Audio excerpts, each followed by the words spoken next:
Annissa here with Firehouse Education and this week's Ask Annissa video column. And this week our question came in from Tim. And Tim asked a super good question. And I think the answer is going to surprise you. So what Tim asked was, hey Annissa, our company's getting ready to open up in the coming months and I'm concerned and I don't want to get stung by missing some type of license that we may need to perform content restoration.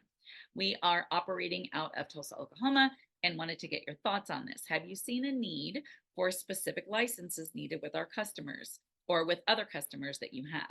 What other due diligence resources should I check to be sure that I have what I need? Thanks so much, Tim. Okay, Tim, good question. So shockingly, there is really not much that you need when it comes to doing content restoration as far as licensing and certifications. Now, I want to say a big caveat. You need to know with your local, state, and municipality what rules, regulations, and laws that there are that you need to adhere by, because they're all different. So like, for instance, I'm in the state of Washington. In order to go out and do content restoration, the only thing I need in the state of Washington is a business license, right? With the state themselves. So that's a little bit unnerving in my opinion that that's all you need, but it depends on where you're at. Again, in some local cities, then you also, like if you were in Spokane, Washington, you also need a Spokane City license endorsement to perform the work. But as far as specifically something in the state to do contents restoration, you do not. Now, if you're handling something that is hazmat, like forensic cleaning, okay, whether you're dealing with a loss of life or other contaminants due to a hoarding situation, there may be other rules and licensings and training certifications that you need. I know in our state, if you're dealing with a house that is contaminated with meth, then you have to have a specific license to be able to do that. Okay, so the first thing you need to do is check out your local state and municipality, the city and or county that your business is physically in, where you're going to be performing the work, to find out what is involved there. Now, how about what I'm going to recommend that you have, whether or not your state or your local community says you need to have these?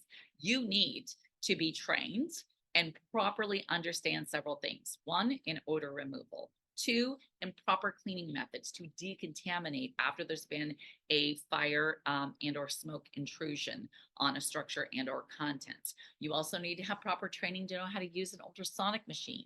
If you're using one, which I hope you are, you should be if you're doing content restoration.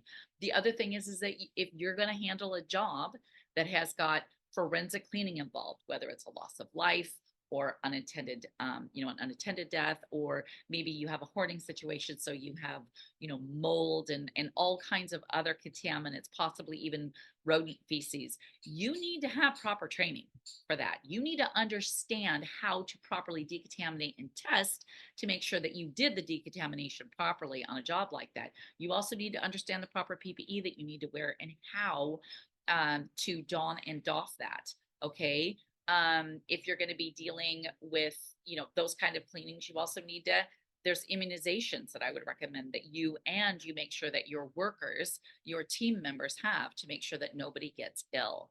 All right. So there's definitely training that you need, and preferably hands-on. Like you need training to know how to properly do containment, right? So there's classes specifically on that. We do have classes at Firehouse Education. We have our online training course, and then we also have our hands-on experience, which we actually have one coming up soon. I'm not sure when you're watching this video, but we have one coming up end of April, first part of May in Billings, Montana. So you can head on over to firehouseeducation.com, click on training, and check out the different classes that we offer there. But I'm going to highly recommend that you get training specifically for content restoration and decontamination and odor removal, so that you understand what needs to be done and know that you're doing it properly, efficiently, and safely. Okay. All right, Tim. Well, I hope that answered your question. I thank you so much for the email. Be sure that you are subscribed to my YouTube channel, and be sure that you send me your questions. When you send that email, subject line is Ask Annissa, and then you send it to Annissa@firehouseeducation.com. And I just might feature you on next week's Ask Annissa video column.